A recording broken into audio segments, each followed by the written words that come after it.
أعوذ بالله السميع العليم من الشيطان اللعين الرجيم.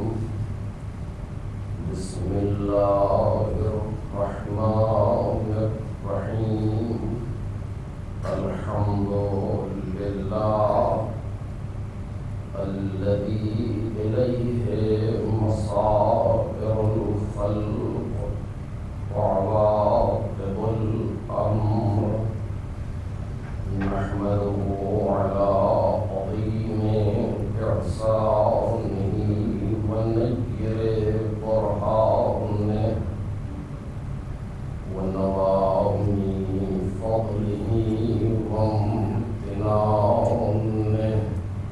حمدا يكون لحقه قضاء ولشكره أداء وإلى ثوابه مقربا ولحسن مزيده موجبا. والصلاة والسلام والتحية والإكرام على أمينه وحبيبه وخيرته من خلقه وحافظ سره ومبلغ رسالاته العبد المرتضى والنبي المجتبى والرسول المصطفى أبي القاسم محمد.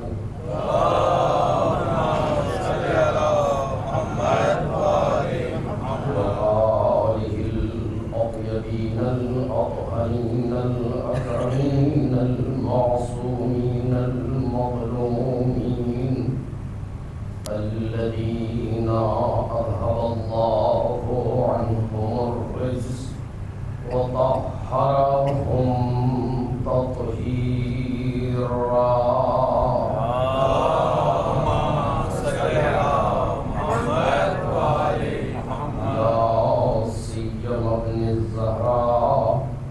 بقية الله وآيته الكبرى واللعنة الأبدية على أعدائهم أجمعين. أما بعد فقد قال الله الكريم في الذكر الحكيم: ولقد كرمنا بني آدم وحملناهم في البر والبحر ورزقناهم من الطيبات وفضلناهم على كثير ممن خلقنا تفضيلا. اللهم صل على محمد وآل محمد. بزرگان محترم،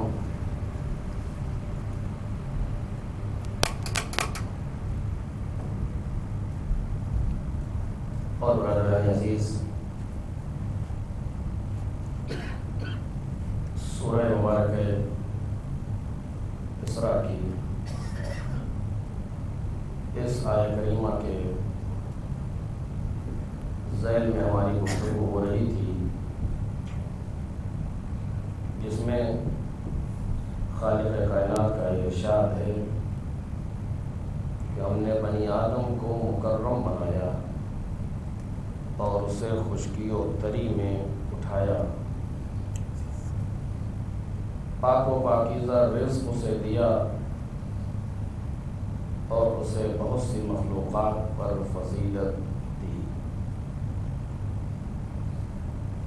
اس سلسلے میں جو موضوع بحث ہے وہ کرامت انسان ہے، اور آج سلسلے بیان کا یہ آخری مرحلہ ہے۔ حق تو یہ ہے کہ حق ادا نہ ہوا، مگر بارگاہ خدا کریم میں ملتمس ہے کہ پروردگار ان ٹوٹی پھوٹی لفظوں کو اپنی بارگاہ میں قبول کر۔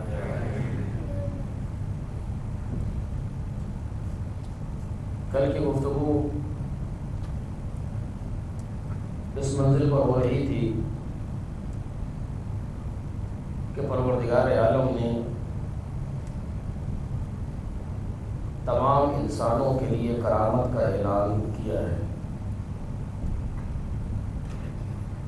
اس روئے زمین پر جتنے لوگ ہیں سب کے سب باکرامت ہیں، اور سب کو پروردگار عالم نے کرامت دی ہے اور مکرم بنایا ہے، چونکہ لفظ بنی آدم استعمال ہو رہا ہے۔ بنی آدم میں سارے کے سارے شامل ہیں، چاہے اچھے ہوں یا برے ہوں،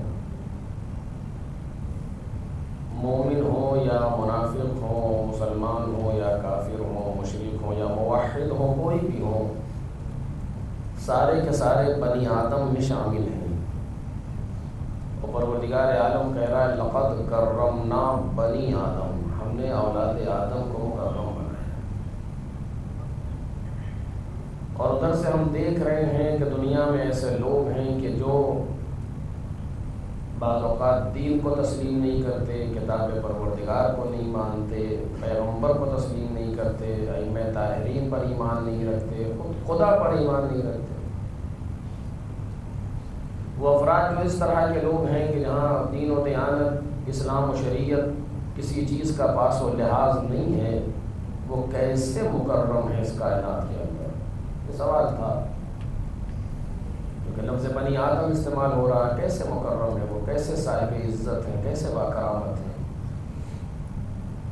اور خود پروردگار عالم نے بعض لوگوں کے لیے رحمت سے دور ہونے کا اعلان کیا، لعنت کے لیے کہا بعض لوگوں کے، ان الذین یؤذون اللہ ورسولہ لعنہم اللہ فی الدنیا والآخرہ، وہ لوگ جو اللہ اور رسول کو اذیت دیتے ہیں دنیا اور آخرت کو، ان پر لعنت ہے، جنہیں تو خود مکرم بنا رہا ہے ان پر لعنت بھی کر رہا ہے۔ یا تبت یدا ابی لہب وتب، کل میں نے آپ کے سامنے عرض کیا، خود یہ بھی ایک آیت ہے کہ ابو لہب کے ہاتھ ٹوٹ جائیں، پروردگار عالم اس پر تب کر رہا ہے، اس سے انسان پر بلاکر بنی آدم تو ہے نا۔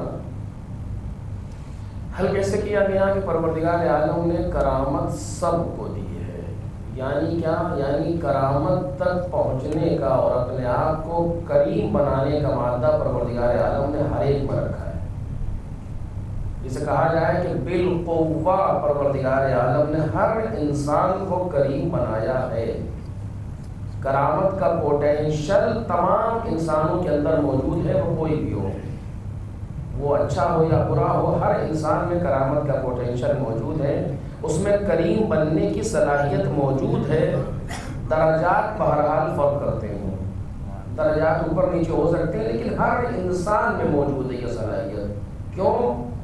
فطرت اللہ التی فطر الناس علیہا، فطرت خدا جس پر تمام انسانوں کو خلق کیا گیا، یعنی جتنے لوگ اس کائنات میں خلق ہو رہے ہیں سب فطرت الہی پر پیدا ہو رہے ہیں۔ ہر بچہ جو اس کائنات میں قدم رکھتا ہے وہ الہی فطرت لیے ہوئے پیدا ہوتا ہے۔ کل مولود یولد علی الفطرہ یا علی فطرت الاسلام، جتنے بچے پیدا ہوتے ہیں سارے کے سارے فطرت اسلام پر پیدا ہوتے ہیں، ان کے ماں باپ انہیں یہودی اور نصرانی بناتے ہیں، حدیث موجود ہے، ان کے ماں باپ ان کو یہودی بنا دیتے ہیں یا نصرانی بنا دیتے ہیں، سارے کے سارے بچے فطرت اسلام پر پیدا ہوتے ہیں۔ پروردگار عالم نے وہ پوٹینشل انسان کے اندر وہ قوہ رکھا ہے کہ انسان اپنے آپ کو کریم بنا سکتا ہے۔ کریم یعنی جو کل جیسا کہ ترجمہ کیا گیا اور معنی بیان کیے گئے، کریم یعنی ایک روح ہے بلند رکھنے والا، انسان ہے بلند جس میں ہر طرح سے بلندی پائی جا رہی ہو، کسی طرح کی پستی کا تصور نہ ہو، نہ فکری اعتبار سے، نہ عقیدتی اعتبار سے، نہ اخلاقی اعتبار سے، نہ عملی اعتبار سے، ایسے انسان کو کریم کہا جاتا ہے۔ کریم اس معنی میں، کرامت کیسی لیے برعکس ہے، دیانت یعنی پستی، کرامت یعنی بلندی، کریم یعنی بلند، دنی یعنی پست۔ اب سوال اسی جگہ پر ہے کہ پروردگار عالم نے یہ طاقت ہر ایک کو دی ہے. کوئی ایسا کائنات میں نہیں ہے جو اس بات کا ادعا کرے, اس بات کا دعویٰ کرے کہ ہم بننا چاہتے تھے بن نہیں سکتے تھے. یہ نہیں ہو سکتا. کہیں پر ہو انسان, کسی جگہ پر ہو, کتنے خطرناک ماحول, کتنے برے ماحول اثر انداز ہوتا ہے, اس سے کوئی دو رائے نہیں. ماحول انسان کو متاثر کرتا ہے, یہ حقیقت ہے. لیکن اگر انسان اپنے آپ پر آ جائے اور اپنے آپ کو بدلنا چاہے, کتنا ہی برا ماحول ہو, طاقت ہے انسان کے اندر, صلاحیت ہے انسان کے اندر. یہ بہانہ ہمارے لیے قابل قبول نہیں ہے کہ ہم کیا کریں, ماحول ہی ایسا تھا. جی نہیں, پروردگار عالم نے انسان کو اتنی طاقت دی ہے کہ ہر برے ماحول میں مورچہ لے سکتا ہے. اتنی صلاحیت پروردگار عالم نے انسان کے اندر رکھی ہے, کتنا ہی خراب ماحول اپنے آپ بچا سکتا ہے. آپ دیکھیے اپنے ماحول میں صنف نازک کہتے ہیں کس کو, عورت کو. صنف قوی کہتے ہیں مرد کو.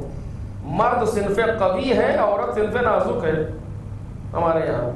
لیکن صنف نازک اتنی قوی ہو جاتی ہے اگر اپنے آپ پر آ جائے, اتنی قوی ہو جاتی ہے کہ وقت کا خدا بھی ہو اسے خراب نہیں کر سکتا. جو اپنے آپ کو انا ربکم الاعلی کہہ رہا ہے کہ میں تمہارا بڑا رب ہوں, اپنے آپ کو کہہ رہا ہے, اپنے آپ کو خدا کہلواتا ہے. کون جانتے ہیں فرعون؟ دنیا کی 4 مکمل خاتون گزری ہیں, اور ان 4 مکمل خاتون میں پہلی خاتون جناب آسیہ, جناب آسیہ, جناب مریم, جناب خدیجہ, جناب صدیقہ طاہرہ سلام اللہ علیہم.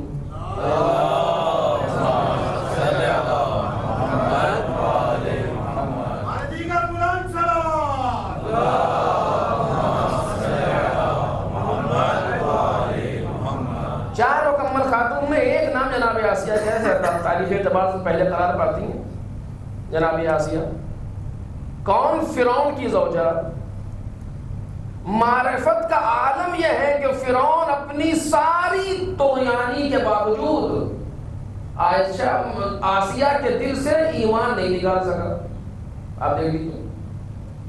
اور ایسا ویسا ایمان نہیں ہے. ایمان کی منزل یہ ہے کہ جب دھوپ میں لٹا کر کے پتھر رکھ دیا جاتا ہے ان کے اوپر, اس وقت کہتی ہیں رب ابن لی عندک بیتا فی الجنہ وَنَجِّنِي مِن فِرْعَوْنَ وَعَمَلِهِ وَنَجِّنِي مِنَ الْقَوْمِ الظَّالِمِينَ. پروردگار جنت میں اپنے نزدیک میرے لیے گھر بنا دے. رب ابن لی عندک, دعا کو قرآن مجید میں نقل کیا جناب آسیہ کی. رب ابن لی عندک بیتا فی الجنہ. علماء تفسیر میں مفسرین نے یہاں پر دقت کی اس دعا پر کہ جناب آسیہ نے کہا کیا, رب ابن لی عندک بیتا فی الجنہ. پہلے عندکا کہا ہے, بعد میں بیتن کہا ہے. توجہ کریں, یہ نہیں کہا رب ابن لی بیتن عندکا, جنت میں گھر بنا دے اپنے نزدیک, نہیں, جنت میں اپنے نزدیک گھر بنا دے. یعنی مقام عندیت کو پہلے مانگا ہے, جنت میں مقام بعد میں مانگا ہے. ایک صلوات پڑھیں محمد اور آل محمد.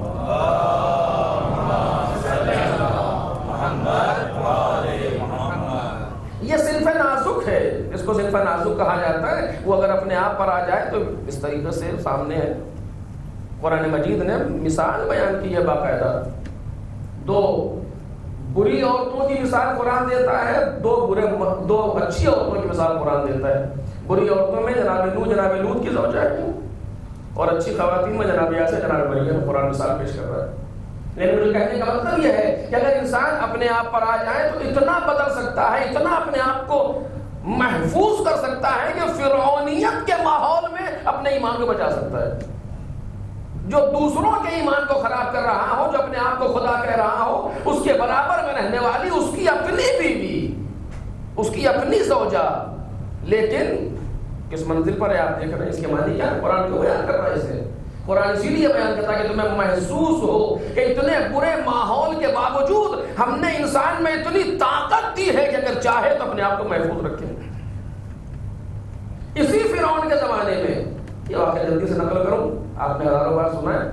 اسی فرعون کے زمانے میں جناب موسیٰ کہ پروردگار عالم نے حکم دیا کہ فرعون کے پاس جاؤ اور وہ باغی ہو گیا, اس کو جا کر کے سمجھاؤ. پہلے مرحلے میں جناب موسیٰ آئے، فرعون سے آ کر کے گفتگو ہوئی، فرعون نے نہیں مانی. ہمارا رب العالمین کون ہے؟ عالمین کا پالنے والا. مطلب یہ میرے علاوہ کون ہے؟ رب السماوات والارض، جو زمین اور آسمان کو پیدا کرنے والا ہے، جو مشرق و مغرب کا پیدا کرنے والا ہے، جو ہمارے باپ دادا کا پیدا کرنے والا ہے. نہیں مان رہا. آخر میں یہ ہوا کہ اگر ہم کوئی تمہارے سامنے کوئی نشانی لائیں، نشانی دکھاؤ. عصا کو پھینکا، اژدہا بنا، ہاتھ جیب سے نکالا، یہ دیویزا ہے. پھر بھی نہیں، کہیں جادوگر ہے. اب کیا کریں؟ کہا کہ جادوگروں کو بلاؤ تاکہ ان کو شکست دے دے، اپنے جادو سے شکست دے دیں موسیٰ کو. ہو گیا، طے ہو گیا. مدائن میں ایک دن طے ہو گیا باقاعدہ. پھر لوگ آئیں گے، سارے لوگ جمع ہو گئے اور جادوگر بھی آئے. سارے کے سارے فرعون کے جناب موسیٰ کو بلایا گیا.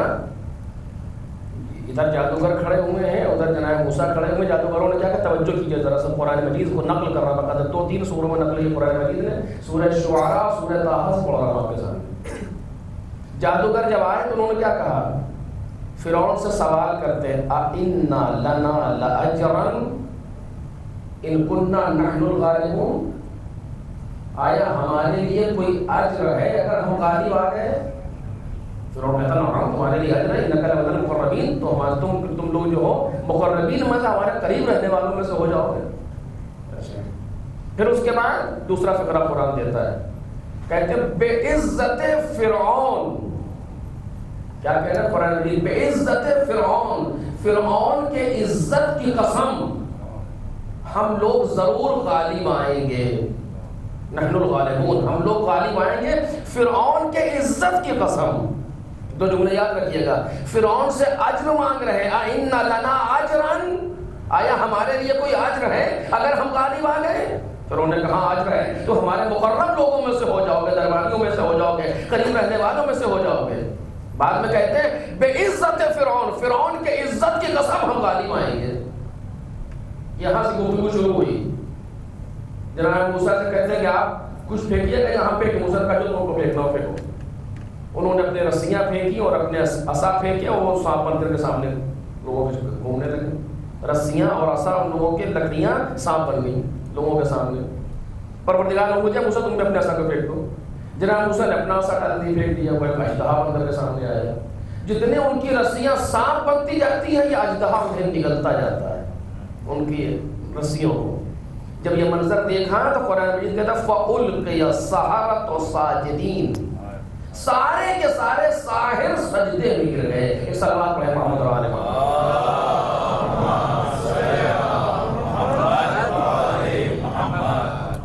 فَأُلْقِيَ السَّحَرَةُ سَاجِدِينَ، سارے کے سارے ساحر سجدے میں گر گئے. اور کیا ہوا؟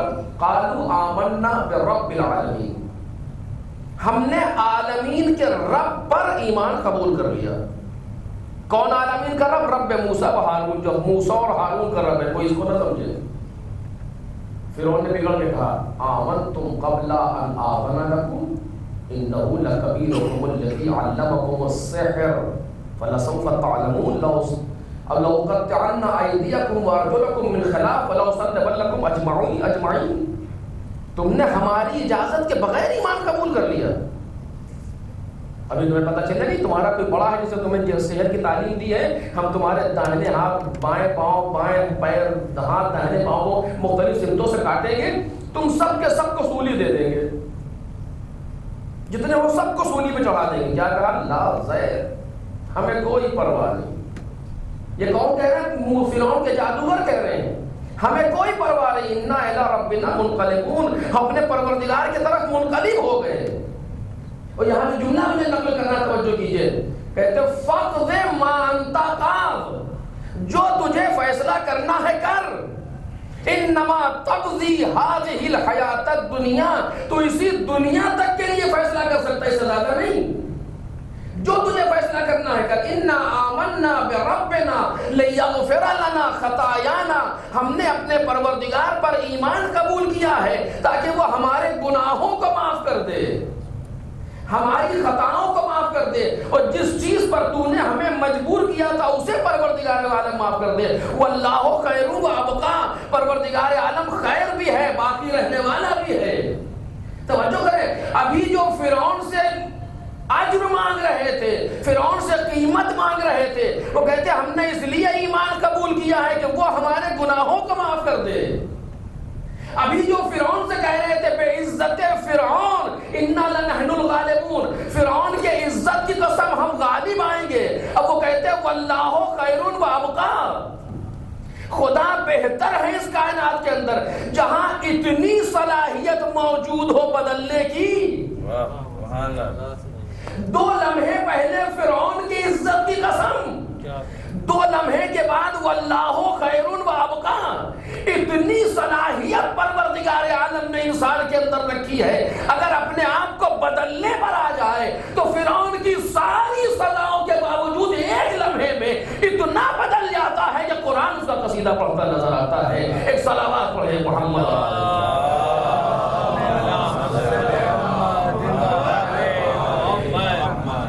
پروردگار عالم آواز دے گا ہم نے انسان کے اندر صلاحیت رکھی ہے، اگر تمہیں اپنے آپ کو کریم بنانا ہے تو ہم نے تمہارے اندر مادہ رکھا ہے تو اپنے آپ کو کریم بنا سکتے ہو، پوٹینشیل تمہارے اندر موجود ہے، جتنا چاہو اپنے آپ کو اوپر لے جاؤ، کوئی اس کے لیے نہ کوئی مقام معین کیا گیا ہے اور نہ کوئی حد بتائی گئی ہے کہاں تک بڑھ سکتا ہے انسان، جہاں تک بلند ہونا چاہتا ہے ہو جائے۔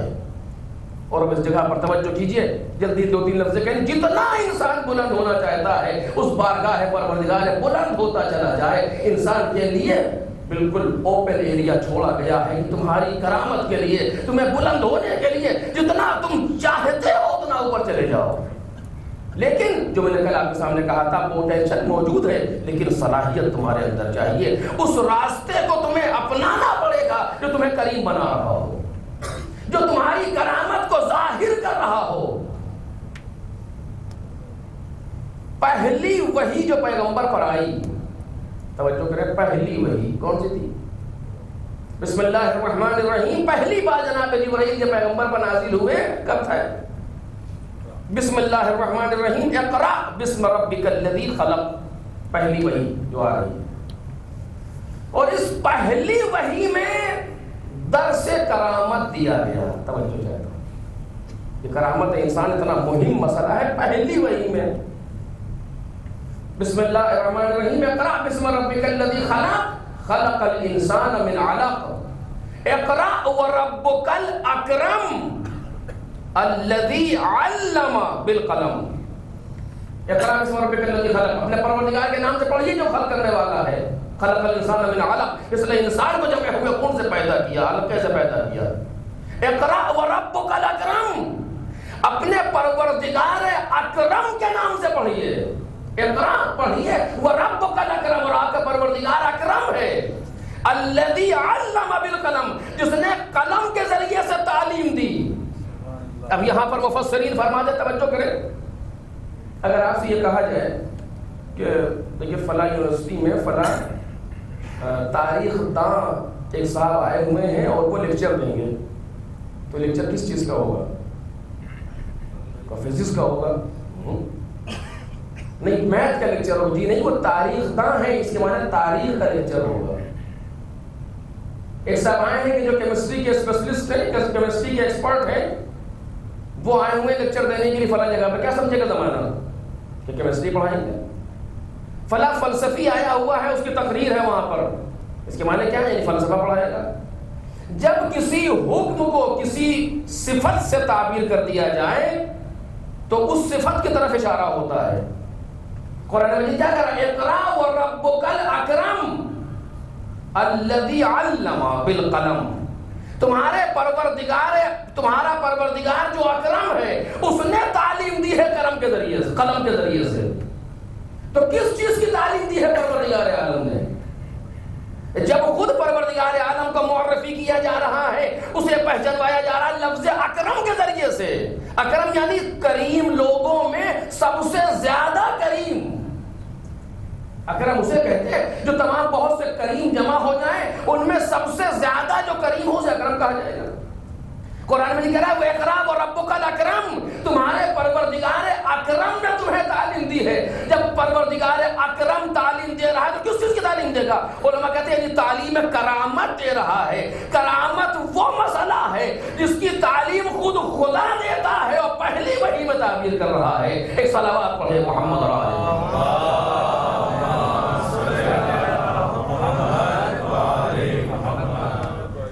اور اس کے بعد قرآن مجید اسی لفظ کریم سے قرآن الکریم، لانے والے سارے کے سارے کریم، بے ایدی سفرہ کرام برارہ، جتنے لانے والے سارے کے سارے سبھی پروردگار کریم ہیں. رسول کے لیے کریم، جاءہم رسول کریم، ہمارے ان کے پاس، ان کے قوم کے پاس ایک رسول کریم آیا. خود پیغمبر کے لیے کیا کیا کہا پیغمبر نے؟ بُعِثْتُ لِأُتَمِّمَ مَكَارِمَ الْأَخْلَاقِ، مجھے بھیجا گیا ہے اخلاق کی خوبیوں کو تکمیل کرنے کے لیے. یعنی کام پہلے سے ہو رہا ہے، آنے والے نبی ایک ایک کر کے پیغام پہنچا رہے ہیں، اب پیغمبر آئے ہیں اسے مکمل کرنے کے لیے. یعنی سارے کے سارے کریم ماحول میں انسان کو پروردگار عالم نے گھیرا ہے. میں خود تجھے تعلیم دوں گا جو اکرم ہوں، قرآن کے ذریعے سے تعلیم ملے گی جو قرآن کریم ہے. پیغمبر تمہیں تعلیم دیں گے جو کرامت کو مکمل کرنے کے لیے آئے. یہ سارا پروگرام کریم ہے، اس کو جان لے.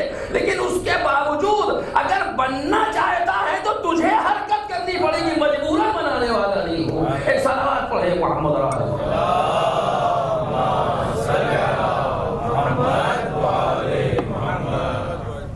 اتنی صلاحیت انسان کے اندر موجود ہے، اتنا ماحول ہم نے بنا دیا، لیکن اس ماحول کے باوجود چلنا خود تمہیں ہے. بس یہ آخری مرحلے میں کہ چلنا خود انسان کو ہے درس کرامت کے لیے. اگر ان کو اپنے آپ کو کریم بنانا ہے، اپنے آپ کو بلند کرنا ہے، روح بلند، تو ہے سب کچھ کائنات میں. پروردگار عالم نے راستہ بھی دکھا دیا، بتا بھی دیا. انا علینا للہدیٰ، ہم ہدایت کی ذمہ داری لیتے ہیں. انا ہدیناہ السبیل، راستے کی ہدایت ہم کریں گے. ساری چیزیں سب کچھ ہے. فَأَلْهَمَهَا فُجُورَهَا وَتَقْوَاهَا، پہلی منزل پر 11 قسمیں کھا رہے ہیں پروردگار عالم اسی نفس کے لیے. فَأَلْهَمَهَا فُجُورَهَا وَتَقْوَاهَا، ہم نے تقوی کا بھی الہام کیا ہے، ہم نے فجور کا بھی الہام کیا ہے. اس کو فجور کا دونوں چیزیں تمہیں بتائی ہیں. اب تمہیں جو راستہ اختیار کرنا ہے اختیار کرو. میں جو کئی دن سے آپ کے سامنے بحث کر رہا تھا کہ انسان کو اختیار پروردگار عالم نے دیا ہے کہ میں چاہتا یہ ہوں ایک ایسی مخلوق ہو جو اپنے اختیار سے اپنے مستقبل کو طے کرے، کوئی اس پر زبردستی کرنے والا نہ رہ جائے. اور آپ دیکھیے اتنا، میں پھر واپس آ رہا ہوں 2 لمحوں کے لیے، اتنا پروردگار عالم نے آزاد رکھا ہے انسان کو. وہ ایک نہیں، دونوں سم سے آزاد ہے. اگر نیکی کے راستے پر چلنے پر آئے تو کوئی مانے نہیں بن سکتا، اگر برائی کے راستے پر چلنے پر آئے تب بھی اسے کوئی نیکی کے راستے پر چلا نہیں سکتا. ضرب اللہ مثلا للذین کفروا امرأۃ لوط امرأۃ نوح وامرأۃ لوط کانتا تحت عبدین من عبادنا صالحین. یہ دونوں پروردگار عالم کافر مردوں کے لیے 2 عورتوں کی مثال پیش کر رہا ہے، ایک نوح کی بیوی ایک لوط کی بیوی. یہ دونوں کے دونوں تحت عبدین من عبادنا صالحین، یہ دو بندے ہمارے بندے نیک بندوں کے ماتحت تھی. فخانتہما، خیانت کی، دونوں نے خیانت کی. نبی کی 2 بیویوں نے خیانت کی، ادھر بھی اور ادھر بھی. پروردگار عالم کیا کرتے؟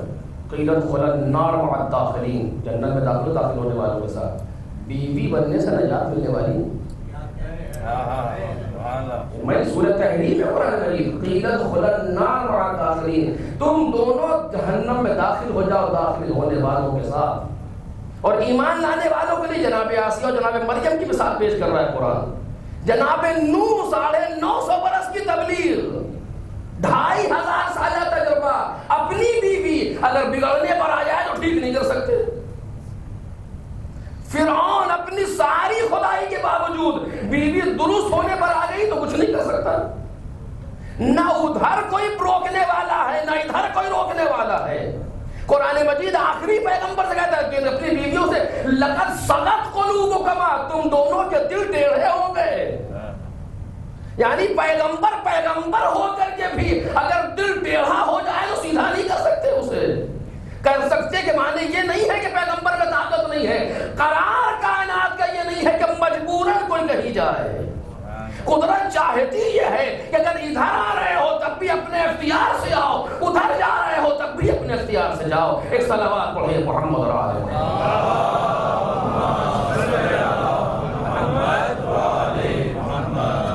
بس عزیزوں میں آخری پاک اسی سے کہوں کہ یہ کون سی چیز ہے کہ جو انسان کو کرامت تک لے جانے کے لیے بس یہ مرحلہ اور بات تمام کیا ہے وہ 2 شرطیں ہیں جسے بیان کیا گیا کہ اگر انسان ان 2 شرطوں کو پورا کرے تو اپنے آپ کو مقام کرامت تک لے جا سکتا ہے.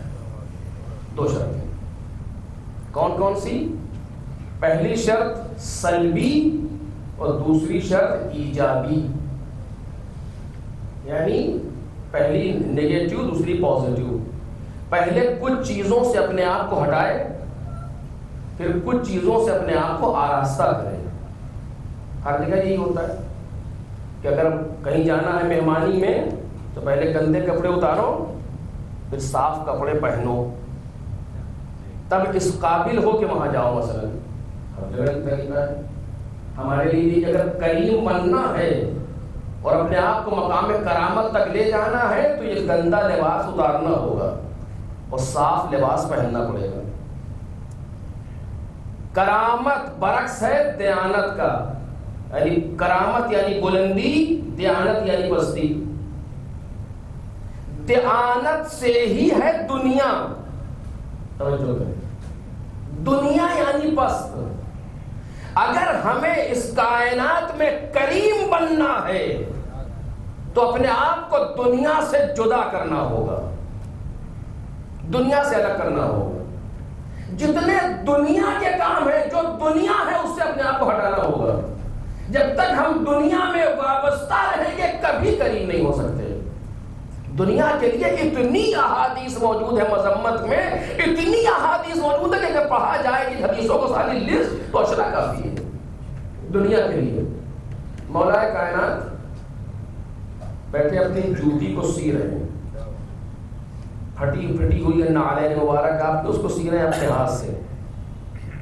ایک شخص آتا ہے، یاری کیا کر رہے ہیں؟ کیا جوتی سی رہا ہوں؟ کیا کمبل غالباً پوچھا یہ بتاؤ کہ اس جوتی کی قیمت کتنی ہے بازار میں؟ اس نے غور سے دیکھا اور مسکرایا کہ یا علی، اگر یہ سالم ہوتی تو مثلاً اتنے کی تھی، اگر اچھی ہوتی اب تو اس کی کوئی قیمت بھی نہیں ہے. کہ خدا کی قسم تمہاری دنیا کی قیمت علی کی نگاہوں میں اس سے کہیں زیادہ پست ہے. ایک صلوات ہے محمد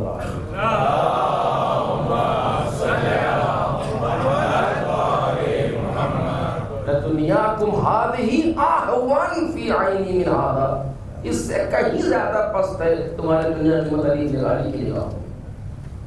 اور مولا کائنات نے 3 مرتبہ دنیا کو طلاق دی. سب نے سنا ہوگا یہ، لیکن توجہ کیجئے، طلقتک ثلاثا لا رجعت فیہا، کہ 3 مرتبہ طلاق اور اس کے بعد رجعت ممکن نہیں ہے. طلاق کیا لفظ رکھی مولا نے؟ طلاق دیا ہے دنیا کو. طلاق کے معنی کیا ہے؟ طلاق کسے دی جاتی ہے؟ کہ روڈ پہ کھڑے ہو کر جو سامنے سے گزرا میں نے آپ کو طلاق دیا.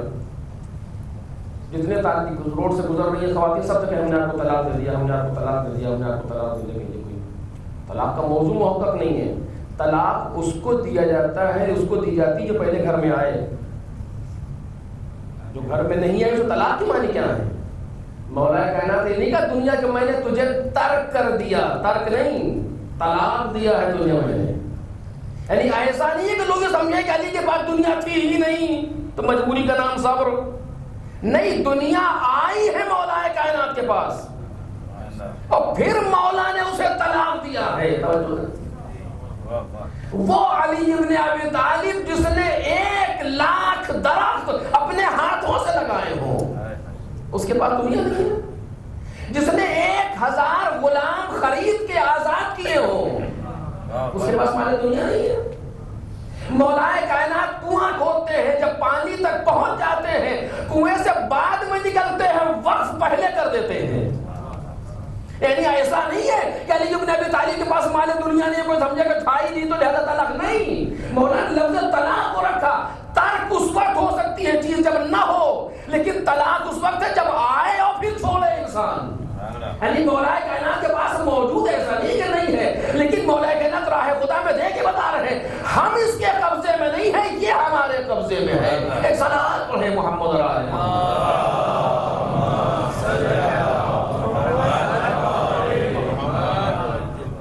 ایسی مذمت میں احادیث موجود ہیں، آپ سے کیا عرض کروں. لیکن ایک سوال کرنا چاہتا ہوں کہ اکثر یہ بات اجتماع ہوتی ہے ہمارے یہاں، دنیا سے مراد کیا چیز ہے؟ واٹ از دنیا؟ دنیا کہتے کسے ہیں؟ کبھی ہم نے یہ سوچا دنیا ہے کیا؟ یہ زمین و آسمان، ستارے، چاند، سورج، یہ دنیا ہے؟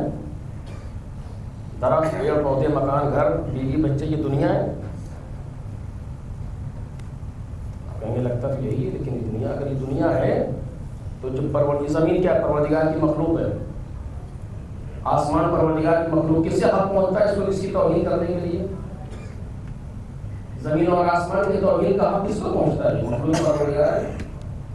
اور احادیث مذمت میں والی ہے دنیا کی. پھر دنیا کیا چیز ہے آخر؟ سوچنے کی چیز ہے کہ نہیں؟ دولت دنیا ہے؟ کیا دنیا ہے؟ پوسٹ و مقام دنیا ہے کیا دنیا؟ دنیا کی صحیح ڈیفینیشن ہو ہی نہیں سکتی کہ آپ یہ کہیں، پوائنٹ آؤٹ کریں، اشارہ کریں کہ یہ چیز دنیا ہے. سوال ہی پیدا ہو کوئی اس طریقے سے بیان کر سکے کہ دنیا ہے. بلکہ جب بات کہی گئی دنیا کے لیے، ہر ایک کی دنیا دوسرے سے بدلی ہوئی ہے، ہر ایک کی دنیا جدا جدا ہے. کوئی چیز دنیا نہیں ہے کائنات میں کہ آپ یہ کہیں کہ یہ دنیا ہے، جس نے اس کو لیا وہ بیکار ہو گیا. دولت دنیا ہے، جس کے پاس دولت ہے دنیا پرست ہے، ایسا نہیں ہے. بلکہ بیان کیا گیا کہ کلما شغلک عن ربک فہو دنیاک. ہر وہ چیز جو تمہیں تمہارے پروردگار سے دور کر دے وہ تمہاری دنیا ہے. ہر وہ چیز جو تمہیں تمہارے پروردگار سے دور کر دے وہ تمہاری دنیا ہے. ممکن ہے بعض انسان وہ ہوں جن کی دولت انہیں خدا سے دور کرے، اور بعض وہ ہوں جن کی دولت انہیں خدا سے قریب کرے. ایک انسان کے پاس دولت آتی ہے وہ خدا سے دور ہو جاتا ہے، ایک انسان کے پاس دولت آتی ہے خدا سے نزدیک ہوتا ہے. کوئی دولت کو اس لیے کماتا ہے دوسروں پر فخر کرے، اور کوئی اس لیے کماتا ہے کہ راہ خدا میں صرف کرے، اپنے بچوں کے لیے، اپنے گھر والوں کے لیے اچھا انتظام کرے. یہ دنیا نہیں ہے. نماز جو عین عبادت ہے ممکن کسی کے لیے دنیا ہو، ممکن ہے مصلی کسی کے لیے دنیا ہو، ممکن ہے ممبر کسی کے لیے دنیا ہو.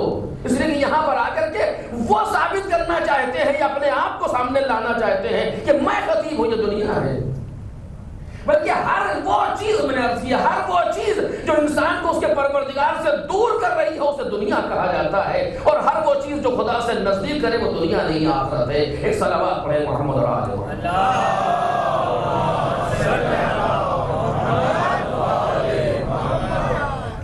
جناب امام کاظم علیہ السلام کے پاس ایک شخص آتا ہے،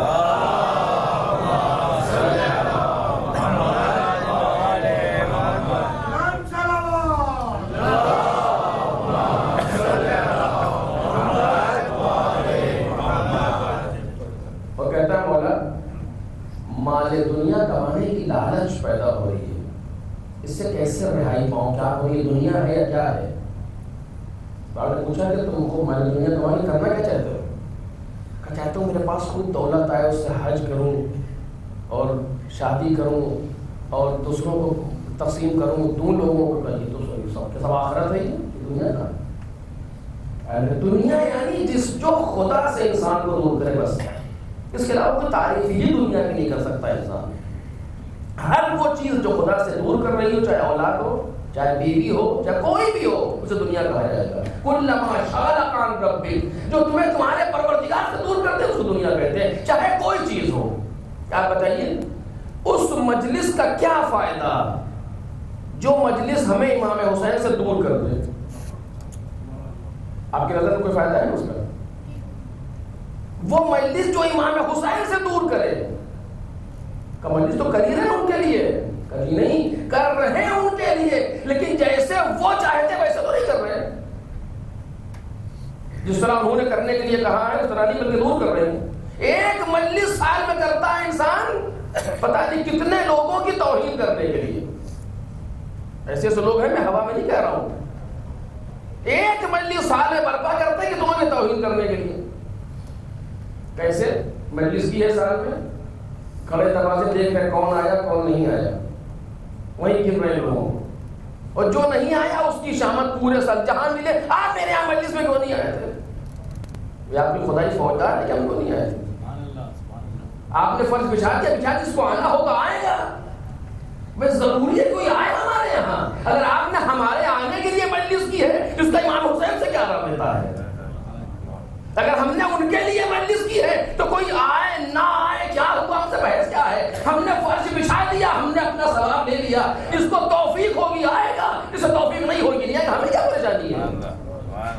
لیکن آپ سوچیں ایک مجلس کر رہا ہے سال میں کوئی انسان، وہ بھی پتہ نہیں کہ تمہارے توہین کے آپ نہیں آیا فلاں نہیں آیا. کتنوں سے رابطے منقطع ہو گئے، قطع رحم ہو گیا ایک مجلس کی بنیاد پر کہ ہمارے مجلس سے آپ نہیں آیا اب آپ سے رابطہ ختم ہو گیا. ایسی مجلس سے کیا فائدہ ہوا کہ جو رابطوں کو منقطع کرنے کے لیے برپا کی جا رہی ہو. یہاں تو دل ملانے کی جگہ ہے، دل توڑنے کی جگہ نہیں ہے. ایک صلوات پڑھیں محمد اور آل محمد.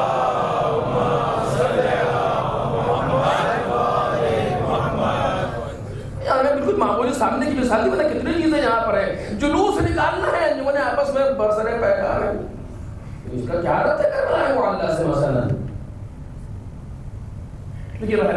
تو جو چیز ہمیں ائمہ طاہرین سے قریب کر دے اسے دنیا نہیں کہا جاتا.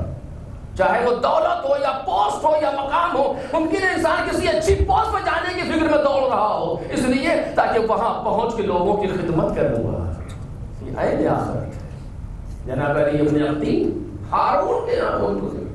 لیکن مولا کے چاہنے والے مولا کے ایسے صحابی جہاں نظر آئی امام کاظم علیہ السلام کے ان کے اوپر.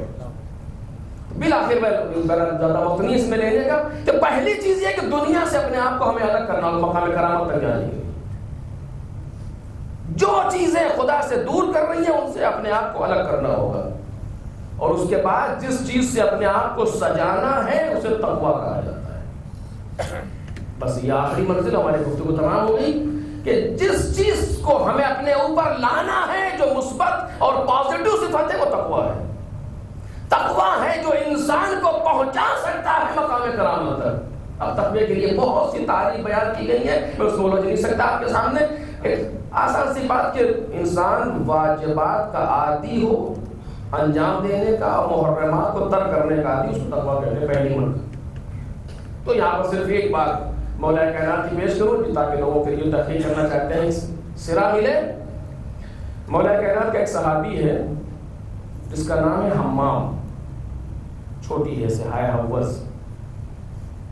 وہ علی بن ابی طالب کے پاس آئے اور آنے کے بعد کہا کہ یا علی صف لی المتقین حتی کانی انظر الیہم. اے مولا امیر المومنین ہمارے لیے متقین کی صفات بیان کیجئے، ایسے بیان کیجئے کہ جیسے میں ان کو دیکھ رہا ہوں. سوچیے یہ خطبہ حمام کے نام سے نہج البلاغہ میں موجود ہے، پڑھنے کی چیز ہے. ہمارے استاد نے تقریباً 2.5 سال تک اس کی شرح بیان کی تھی، دیکھ لیجیے. اور 2-2.5-3 صفحے کا خطبہ ہے، زیادہ نہیں. نہج البلاغہ میں صفات متقین کے نام سے بھی ہے اور حمام کے نام سے بھی. دیکھیں چلے مولا اس طریقے سے متقین کے صفات ہمارے سامنے بیان کیجئے جیسے میں انہیں دیکھ رہا ہوں. نہج البلاغہ رحمہ اللہ فتفاءل علی علیہ السلام. مولا کائنات نے ایک سنگینی محسوس کی، بھاری پر محسوس کیا اور جواب نہیں دیا، خاموش ہے. جناب حمام نے پھر کہا کہ مولا متقین کے صفات بیان کیجئے جیسے میں انہیں دیکھ رہا ہوں. تو آپ نے جواب دیا کہ یا حمام اتق اللہ واحسن فإن اللہ مع الذین اتقوا والذین هم محسنون. اے حمام تقوی اختیار کرو، نیکی کرو، خدا نیکی کرنے والوں کے اور متقی لوگوں کے ساتھ ہے. اس نے کیا کہا تھا کہ ایسے صفت بیان کیجئے جیسے میں دیکھ رہا ہوں. اور کہتے ہیں یہ کرو بس ٹھیک ہے. فلم یقنع حمام بهذا الجواب. جناب حمام اس جواب سے قانع نہیں ہوئے جیسے کہ آپ قانع نہیں ہوئے. جیسے مولانا نے ٹال دیا ایسا لگ رہا تھا، کھانے نہیں ہوئے. فعزم علیہ، اب یہ جملہ اس کے دو ترجمے کیے گئے. فعزم علیہ، ایک ترجمہ یہ کہ جناب حمام نے قسم دی مولا کائنات کو. کیا بیان کریں. اور دوسرا ترجمہ یہ کہ جب وہ کانے نہیں ہوئے تو مولا نے بیان کا ارادہ کیا عزم سے. اور پھر آپ نے ایک چھوٹا سا مقدمہ پہلے قائم کیا، وعزم علیہ وحمد اللہ وثنا علیہ، اللہ کی حمد و ثنا کی، پیغمبر پر درود پڑھا مولا نے. اور پھر اس کے بعد ایک مقدمہ ذرا سا کہ خلق الخلق حین خلق، جو میں نے پڑھا بھی آپ کے سامنے. اس کے بعد اما المتقون فیہا ہم اہل الفضائل، یہاں سے گفتگو شروع ہوئی. متقی اس دنیا میں متقی وہ ہیں جو صاحبان فضیلت ہیں. توجہ ہے، اس کائنات میں متقی لوگ وہ ہیں جو صاحبان فضیلت ہیں، یعنی جن کے جو فضیلتوں کے اطراف میں نظر آتے ہیں، رذیلت کے اطراف میں نظر نہیں آتے. متقی وہاں دکھائی دے گا جہاں اچھی باتیں ہو رہی ہو، وہاں نظر نہیں آئے جہاں بری باتیں ہو رہی. ہم اہل الفضائل، بس ایک فضیلت کا تذکرہ میں کروں گا، باقی چیزیں آپ انشاءاللہ خود دیکھ لیں گے. اما المتقون فیہا ہم اہل الفضائل، متقی وہ ہیں جو صاحبان فضیلت ہیں. فضیلت کیا ہے؟ ایک فضیلت مولا بیان کرتے ہیں. پہلی فضیلت، پھر خطبہ چلا جا رہا ہے اس طریقے سے، منطقہم الصواب، ملبسہم الاقتصاد، مشیہم التواضع، غضوا ابصارہم ما حرم اللہ علیہم الی آخر. بیان کر رہے ہیں مولا کائنات، حمام کھڑے سن رہے ہیں خطبے کو، متقین کے صفات کو محفوظ کر رہے ہیں. اچانک حمام نے ایک چیخ ماری اور زمین پر گرے، کانت نفسہ فیہا، اور اسی چیخ میں ان کی جان نکل گئی. فصائقہ حمام ساقطن کانت نفسہ فیہا، حمام نے ایک چیخ ماری اور اسی میں ان کی جان نکل کے روح پرواز کر گئی. مولا نے کہا کہ جب کوئی موعظہ کسی اہل تک پہنچتا ہے تو یہی ہوتا ہے. یعنی اسی لیے علی بن ابی طالب بیان نہیں کر رہے تھے کہ یہ ہونے والا تھا، لیکن جب اس نے اصرار کیا تو بیان کیا. میں اس کی ایک بات یہاں پڑھ رہا ہوں، لیکن آپ مطمئن رہیں اگر آپ کے پاس حمام جیسا ظرف ہو بھی تو بولنے والے کے پاس علی جیسی زبان نہیں ہے، یہاں کوئی حادثہ رونما نہیں ہوگا. ایک صلوات پڑھیں محمد اور آل محمد.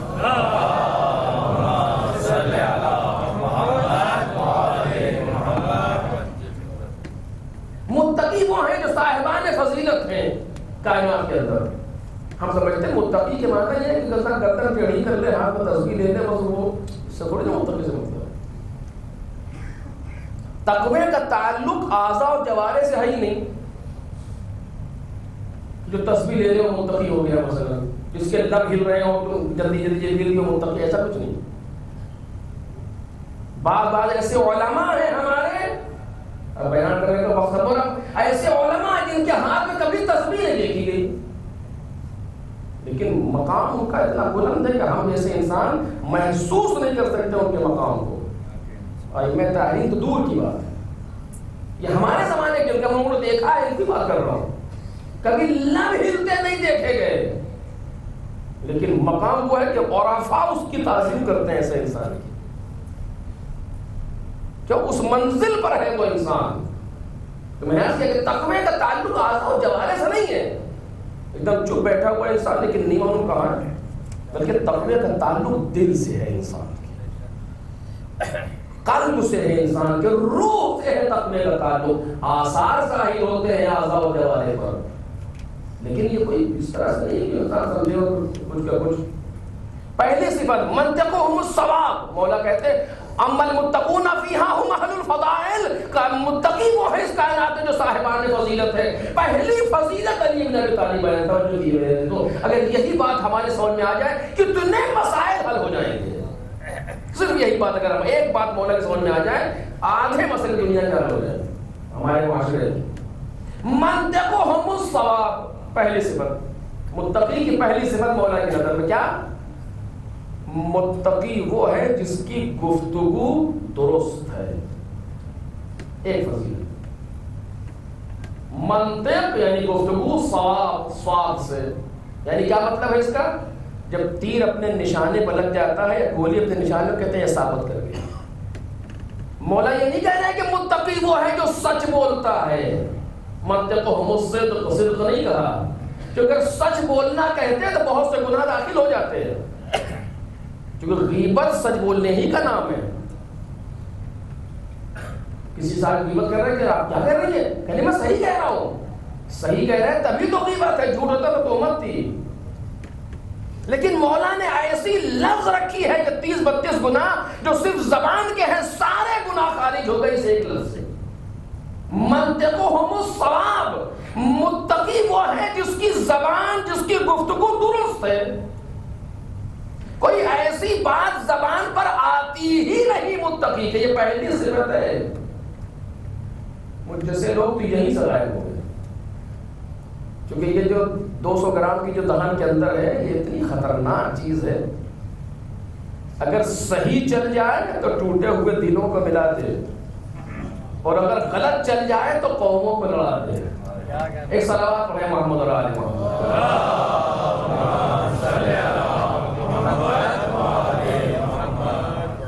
حق ہے یہاں پر جسے بیان کیا جائے، لیکن وقت میں گنجائش نہیں ہے کہ جس طرح سے زبان کے لیے اتنا زور دیا گیا ہے۔ المرء مخبوء تحت لسانہ، انسان اپنی زبان کے نیچے چھپا ہوا ہے۔ تکلموا تعرفوا، بولو آگے پہچانے جاؤ۔ تا مرد سخن نگفته باشد، عیب و ہنرش نہفته باشد، جب تک انسان بولتا نہیں ہے اس کا عیب بھی چھپا رہتا ہے، اس کا ہنر بھی چھپا رہتا ہے۔ ادھر 2 لفظیں بولی پتہ چل گیا کتنے پانی میں۔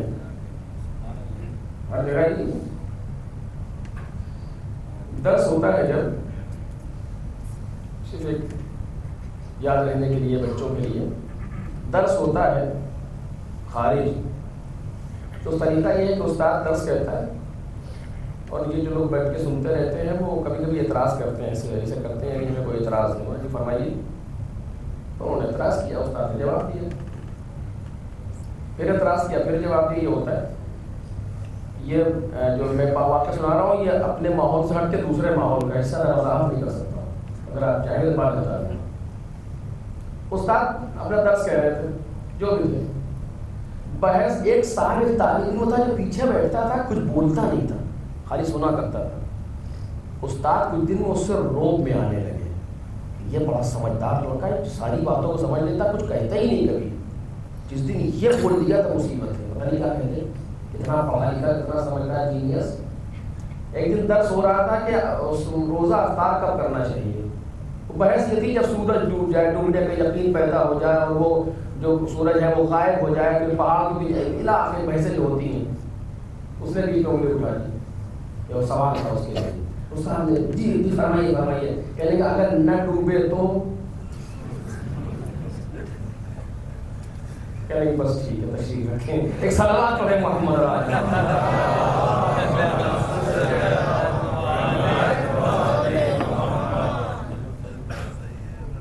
جب تک یہ زبان بند رہتی ہے عیب بھی بند چھپا رہتا ہے اور انسان کا ہنر بھی چھپا رہتا ہے، اور جہاں زبان کھلی پتہ چل گیا کیا ہے، 2 لفظیں بولتے ہیں، یعنی ایسے ایسے لوگ اعتراض کرنے آتے ہیں کہ جو لفظ کہہ رہے ہیں اس کا تلفظ صحیح نہیں ہے، یعنی بات کر رہا ہے کہاں، بجائے تشہد کے تشہد کہہ رہا ہے، اور یہ مسائل فقہی میں بحث کر رہا ہے۔ ایک صلوات پڑھے محمد اور آل محمد۔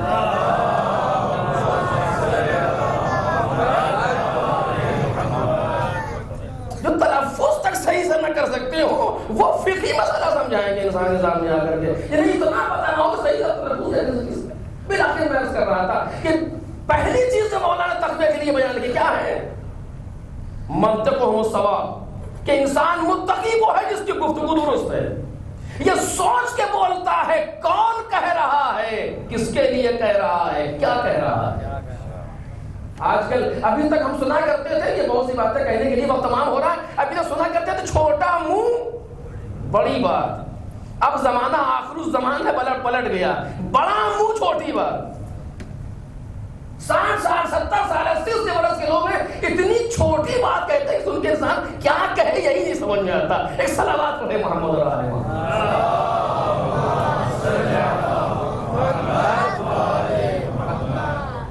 بالآخر عزیزو کہ جو دوسری شرط ہے وہ یہ ہے، انسان اپنے آپ کو تقوی سے مزین کرے، جتنا تقوی انسان کے اندر ابھرتا چلا جائے گا اتنا انسان کی کرامت پروردگار کے نزدیک بڑھتی چلی جائے گی۔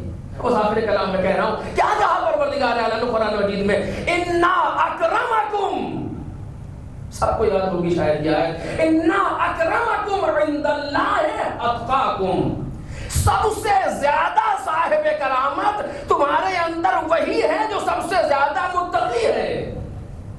انسان کے لیے کہا اکرمکم، سب سے زیادہ کریم۔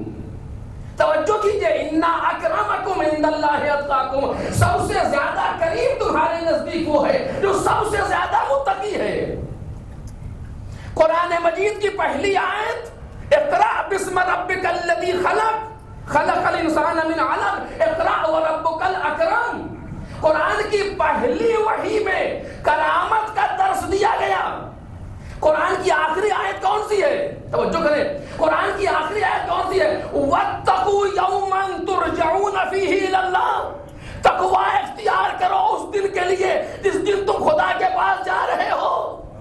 پہلی آیت کرامت کی آیت، آخری آیت تقوی کی آیت۔ کرامت تمہیں پڑھانے کے لیے بھیجا ہے، تقوی تمہیں لے کر کے آنا ہے۔ ایک صلوات پڑھ دے محمد اور آل محمد۔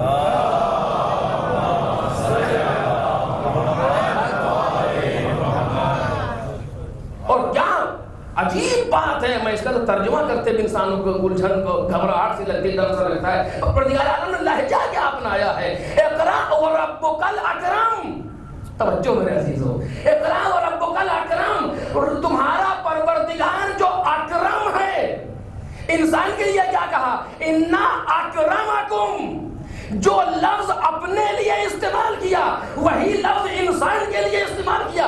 علی ہم نے تمہیں کائنات میں بھیجا ہی اس لیے ہے کہ ہماری صفات کو اپنے اندر پیدا کرو۔ ایک صلوات پڑھے محمد اور آل محمد۔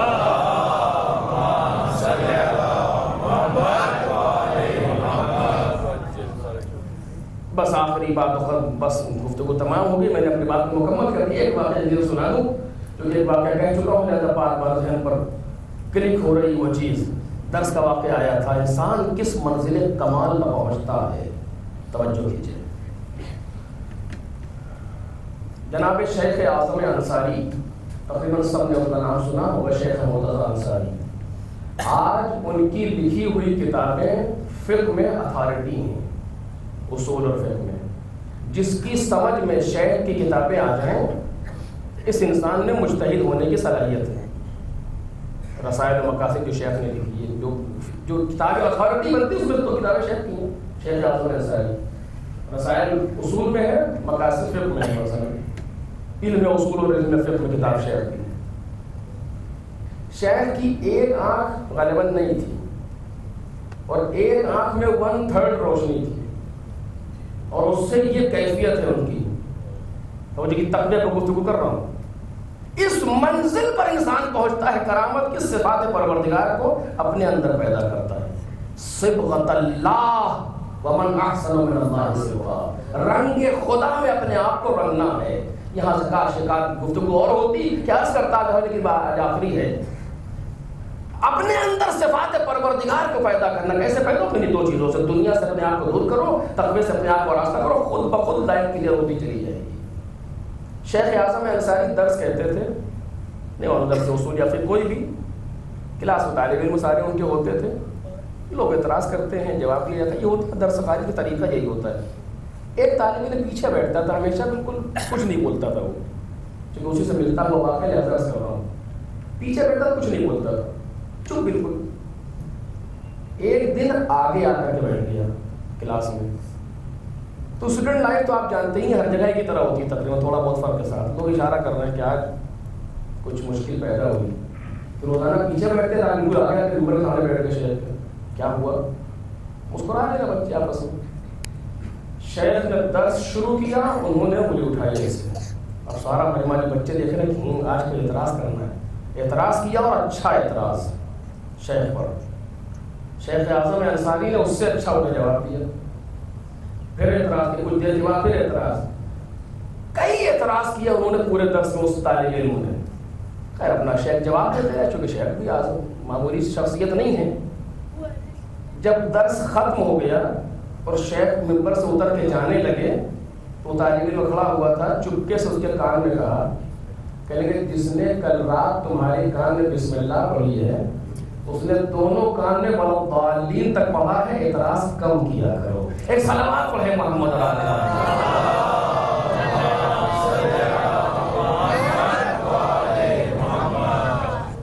ہوا کیا تھا کہ طالب علم تھا، متعبد تھا، عبودیت کرتا تھا، عبادت گزار تھا، ذہنی اعتبار سے کمزور تھا، ذرا سمجھ میں اتنا کم آتا تھا.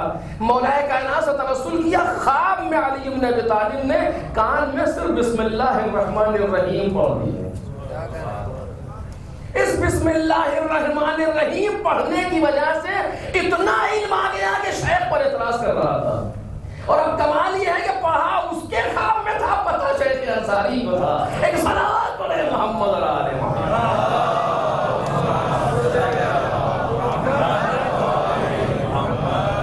یہ وہ تقوی کا نمونہ ہے. اس طرح کے نمونے ہیں ہمارے یہاں پائے جاتے ہیں، جس کی بنیاد پر آج ہماری فقہ اس منزل پر ہے کہ دنیا رشک کر رہی ہے.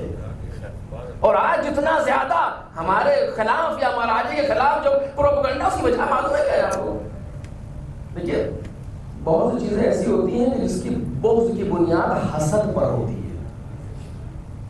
حسد پر اتنی بڑی بیماری ہے حسد کہ حد نہیں. اس کی بنیاد حسد پہ ہوتی ہے. آپ کے پاس کوئی چیز ہے، میرے پاس نہیں ہے، پریشان ہوں کسی طریقے سے، مجھے ملے نہ ملے آپ کی ضائع ہو جائے. چونکہ ہماری فقہ اتنی غنی ہے کائنات میں، کسی مذہب کے پاس ہماری فقہ جیسی فقہ ہے ہی نہیں.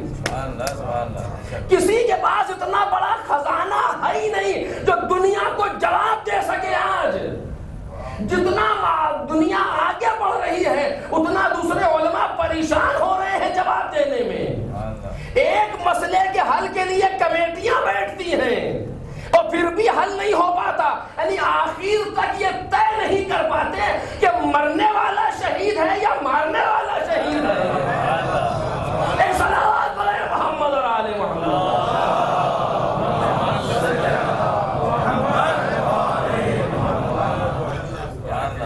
آج طے نہیں ہو پاتے مسائل آج تک کمیٹی بیٹھنے کے باوجود. لیکن ہمارے یہاں کیا ہے، کوئی بڑے سے بڑا مسئلہ آیا، ایک فقیر نے اپنے کمرے میں بیٹھ کر اس کا جواب دیا. اور جب جواب پوچھئے کہاں سے دیا تو فوراً کہتا ہے امام صادق کی فلاں حدیث سے، امام باقر کی فلاں حدیث سے، قرآن کی فلاں آیت سے. اتنی غنی ہے ہماری فقہ. فقہ جعفری کے علاوہ کسی کے پاس کوئی ایسی فقہ نہیں ہے کہ ہو کہاں سے. کسی کا امام 2 سال ان سے پڑھا ہے، کسی کا امام 1 سال ان سے پڑھا ہے، تو لائیں گے کہاں سے؟ اب دنیا کو مصیبت یہی ہے کہ ہمارے پاس تو ہے ہی نہیں، ان کے پاس بھی نہ رہ جائے. ایک صلوات پڑھے محمد علیہ محمد.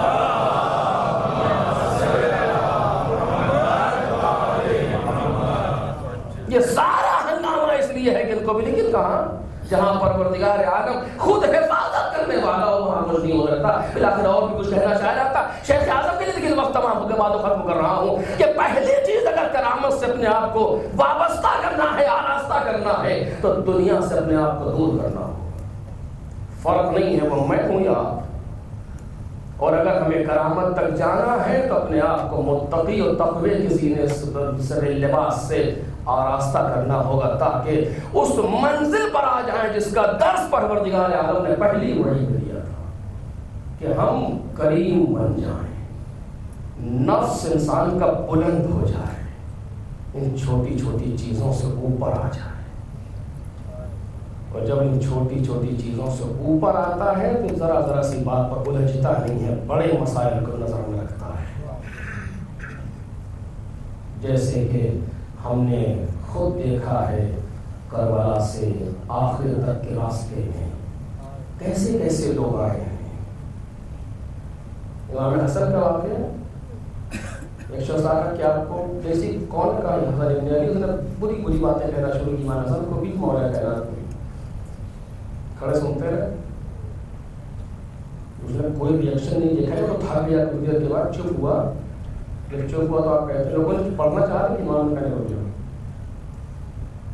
جب چپ ہو گیا کہتے ہیں مجھے تو یہاں کا نہیں لگتا، کہیں باہر سے آیا ہے، اگر تیرے پاس رہنے کو مکان نہ ہو تو میں دوں تجھے، اگر راستے کا سفر کا خرچ نہ ہو تو میں دے سکتا ہوں. تم سے کہتا لیکن صفت دیکھی تو پہلو ہونے پر یہ کیا ہوا؟ ہم سے تو کچھ اور کہا گیا تھا، شام سے آیا تھا. آج کے پہلے ہم سے بڑا کوئی دشمن آپ کا نہیں تھا، اور آج کے بعد سے کوئی دوست نہیں ہوگا. یہ کریم ہے، کریم آل محمد امام حسن ہے. اگر اشارہ کر دیتے وہ اکیلا تھا، مدینے میں مدینہ امام کا تھا، لمحوں میں سر بدن سے جدا ہو جاتا. سر کا جدا ہونا اور ہے، برے اخلاق کا جدا ہونا اور ہے. امام بدن سے سر کو جدا کرنے کے لیے نہیں آئے ہیں، امام بری صفتوں کو انسان سے جدا کرنے کے لیے آئے ہیں. اور جتنا موقع ملتا گیا اتنے برے صفات کو جدا کرتے چلے گئے. کربلا سے سلسلہ شروع ہوا، شام تک یہ سلسلہ گیا. اب اٹھا کے دیکھیے، کربلا سے امام حسین نے شروع کیا، ہور کو نکالا، اور جیسے کچنوں کو یزید کی صفت سے نکال لیا، اور یہ سلسلہ چلا. کوئی کوفے میں بدل رہا ہے، کوئی شام میں بدل رہا ہے، کوئی دربار یزید میں بدل رہا ہے. روم کا سفیر یزید کے دربار میں، روم سے آیا ہوا ہے، سب عیسائی ہے، دربار یزید میں. واقعہ سامنے آتا ہے، ایک لمحے میں بدل جاتا ہے. یعنی وہاں پر بھی یہ کام ہو رہا ہے، دربار میں بھی یزید کے جہاں آل محمد رسن بستہ کھڑے ہوئے ہیں، اس جگہ پر بھی یہ ذمہ داری پوری ہو رہی ہے امام سجاد سے اور جناب زینب سے اور دوسرے خواتین کے ذریعے سے، تاکہ محسوس ہو کہ پیغام کربلا کیا ہے. بس عزیزو، آج روز چہلم تھا. امام حسین کی شہادت کیا 40 دن گزارے.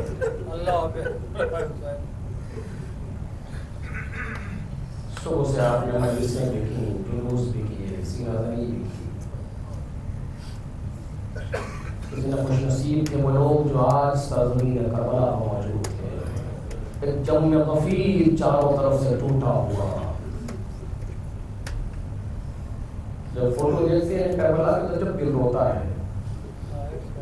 جتنے آج گئے ہیں سب کیا سوچتے ہیں، ایک مرتبہ یہ ہاتھ زری تک پہنچ جائے، ایک مرتبہ یہ ہاتھ امام کے حرم سے مس ہو جائے. یہ سوچتے ہیں لوگ جاتے ہیں، کوئی دروازہ چومتا ہے، کوئی دہلیز چومتا ہے، کوئی زری تک پہنچ کے چومتا ہے، بڑا خوش ہوتا ہے میرا ہاتھ زری تک پہنچ گیا. ایک دن وہ تھا جو ہر انسان یہ چاہتا تھا کہ ایک وار حسین پر کر لے.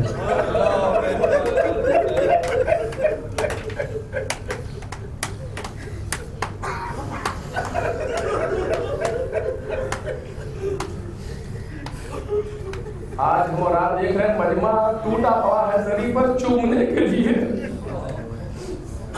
کوئی دروازے کو چومتا ہے، کوئی دہلیز کو چومتا ہے، کوئی چوکھٹ کو چومتا ہے، کوئی دیواروں کو چوم رہا ہے. مجمع پہ سارے لوگ ہیں برکتوں کے لیے، آج چومنے کے لیے دوڑ رہے ہیں دروازے زری اور دیوار کو. کل کوئی نیزہ لے کر کے دوڑ رہا تھا حسین کی طرف، کوئی تلوار لے کر کے دوڑ رہا تھا. اس منظر کو کون دیکھ رہا تھا؟ تلے زینبیہ سے پہلے.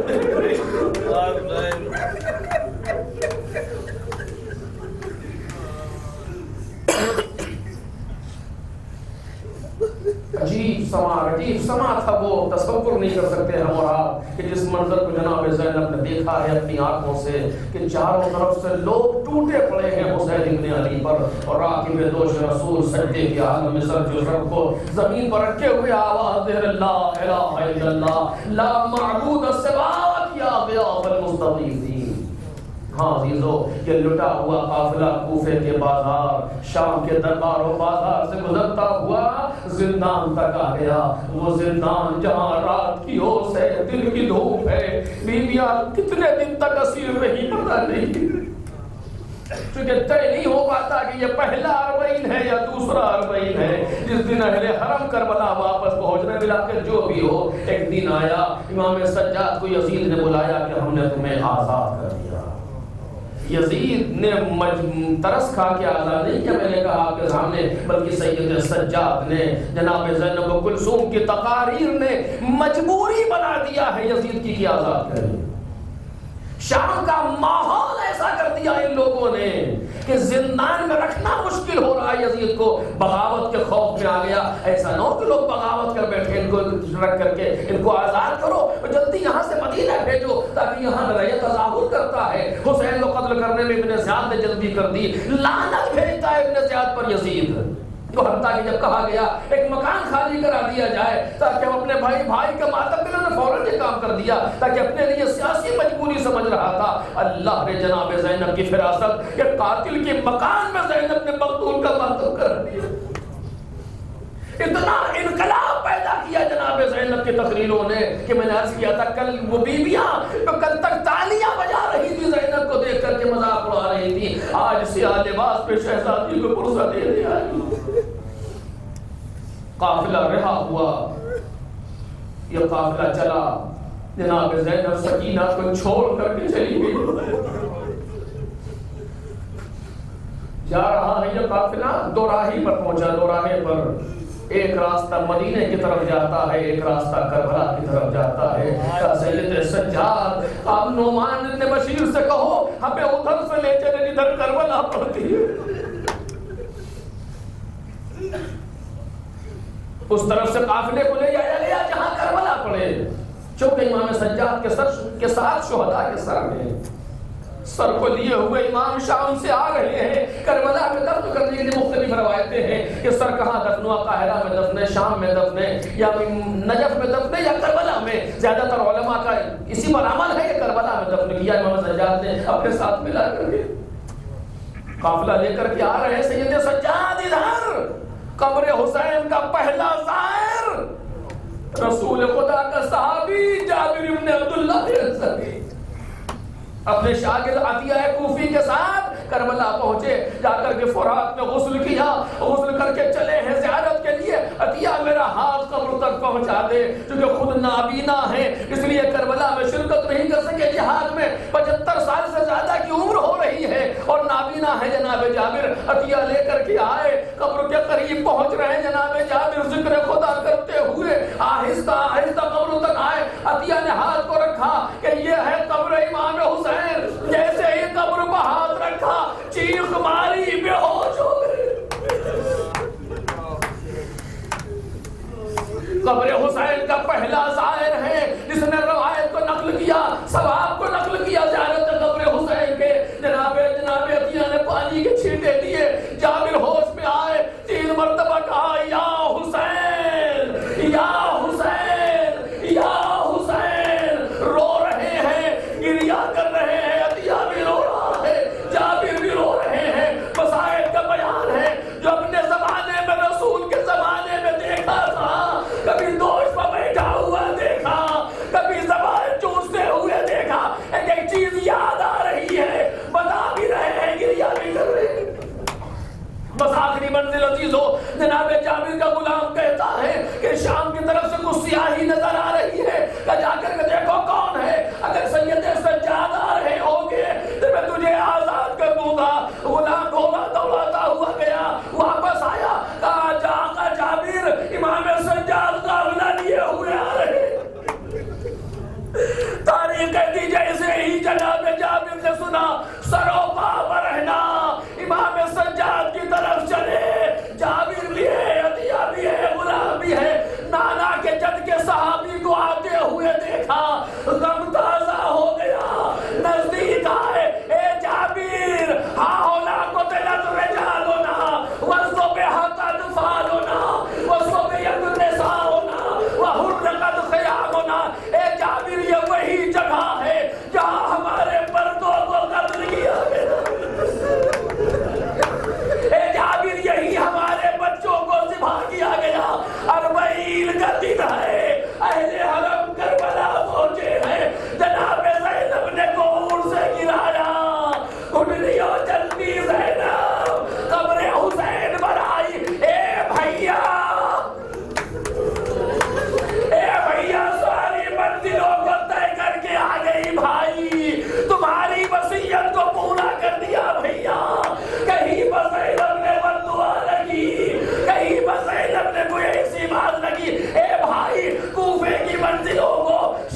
تمہاری امانت کو بچا نہ سکی،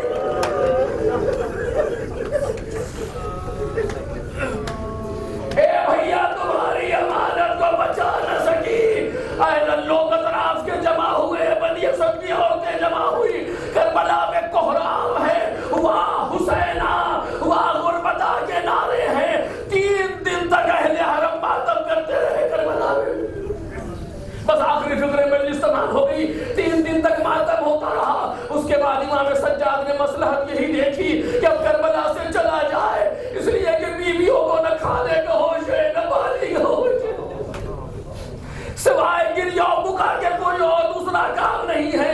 قبر حسین سے اٹھی، قبر عباس بجا کے بیٹھ گئی، قبر عباس سے اٹھی، گنج شہیدہ بنا کے بیٹھ گئی، قبر علی اکبر پر بیٹھ گئی، سوائے رونے کے۔ امام سجاد نے محسوس کیا اگر کچھ دن اور رہ گئے تو بیویاں مر جائے گی۔ اے بوبی اماں، اب سامان سفر تیار کریں، مدینے چلنا ہے۔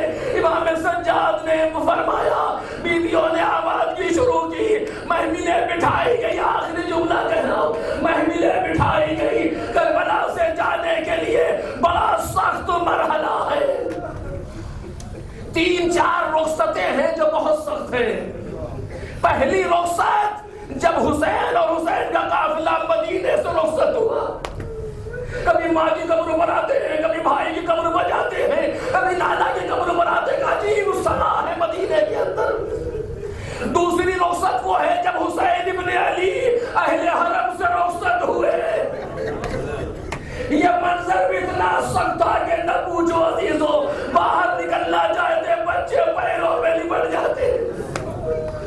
تیسری رخصت وہ ہے جب اہل حرم لاشیں شہداء سے رخصت ہوئے 11ویں محرم کو، اور چوتھی رخصت وہ تھی جب اہل حرم اب قبر حسین سے رخصت ہو رہے ہیں، جس بیوی کو اٹھایا جاتا ہے قبر پر بیٹھی بیٹھ کر رہی ہے، کوئی اٹھنے کو تیار نہیں ہوتا، ارے کیسے جائے، کس کے سہارے جائے؟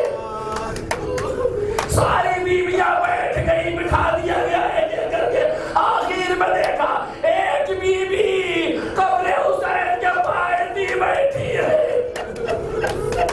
آپ نے محسوس کر لیا یہ کون بیوی ہے؟ جناب رباب، جو قبر حسین سے نہیں اٹھ رہی۔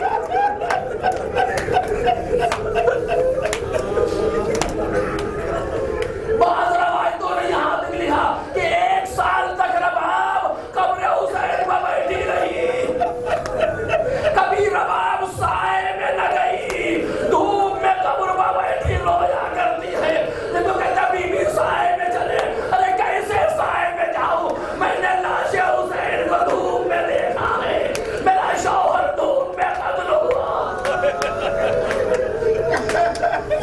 ایک ایک بی بی آتی ہے، رباب اٹھو، لیکن رباب اٹھنے پر تیار نہیں ہوتی، ارے کیسے اٹھے رباب، کس کے سہارے دیے؟ شوہر یہی دفن ہے، چھوٹا سا بچہ یہی دفن ہے، ایک چھوٹی سی بچی تھی، اسے زندان شام میں چھوڑائی، اب مدینے جا کے رباب کیا کرے، کس کے سہارے دیے؟ ساری کمائی رباب کی۔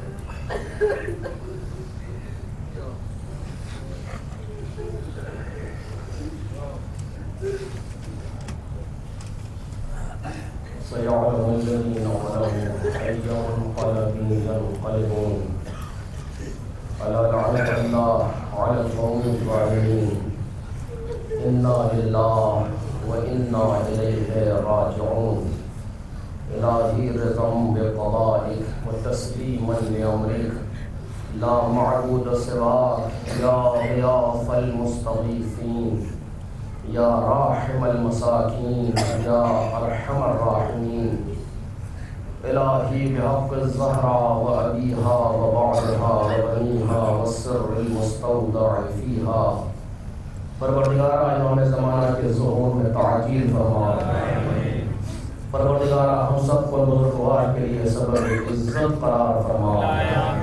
پروردگار ہم سب کو معرفت محمد اور آل محمد سے سرفراز فرما، شفاعت محمد اور آل محمد سے بہرمند فرما، دنیا اور آخرت میں ایک لمحے کے لیے بھی محمد اور آل محمد سے جدا نہ فرما۔ ہم سب کو روز حشر محمد اور آل محمد کے غلاموں کے ساتھ محشور فرما۔ پروردگارہ بحق محمد و آل محمد ہمارے گناہوں کو معاف فرما، ہماری خطاؤں سے درگزر فرما، دنیا اور آخرت میں ہمارے عیوب کی پردہ پوشی فرما، ہم سب کو گناہوں سے دور رہنے کی توفیق مرحمت فرما۔ پروردگارہ مریضوں کو شفا عطا فرما، مرحومین کی مغفرت فرما، مقروضین کا قرض ادا فرما، حاجت مندوں کی حاجتیں روا فرما، بے اولادوں کو اولاد صالح مرحمت فرما، بے روزگاروں کو روزگار بابرکت نصیب فرما۔ پروردگارہ پرچم اسلام کو سربلند فرما، پرچم کفر و نفاق و شرک و سرنگوں فرما، مقامات مقدسہ کی حفاظت فرما، مراد کرام کے سائے کو ہم سب کے سروں پر دوام فرما۔ پروردگار جہاں جہاں بھی محمد اور آل محمد کے چاہنے والے سب کے دین و ناموس جان و مال عزت و آبرو کی حفاظت فرما۔ دشمنان محمد اور آل محمد کا قابل ہدایت نہیں ہے، جس لباس میں بھی ہے رسوائی و ذلت کے ساتھ نیست و نابود فرما۔ پروردگارہ اس خلیل ذکر کو اپنی بارگاہ میں قبول فرما۔ اے میرے مالک یہاں جو تیری بارگاہ میں بلند ان کو اپنے علاوہ کسی کا محتاج نہ فرما۔ ربنا تقبل منا انک انت السمیع العلیم۔ حضرات مرتبہ سورہ حمد اور 3 بار سورہ اخلاص کی تلاوت فرما کر مرحوم مرزا رضا علی ابن امیر علی حسین، مرحومہ زہرا فاطمہ بنت مظہر حسین، مرحوم یاور حسین ابن احسان حسین اور تمام مومن و مومنات محمد اور آل محمد کے چاہنے والے دنیا سے گزر گئے ان کے روحوں کے ساتھ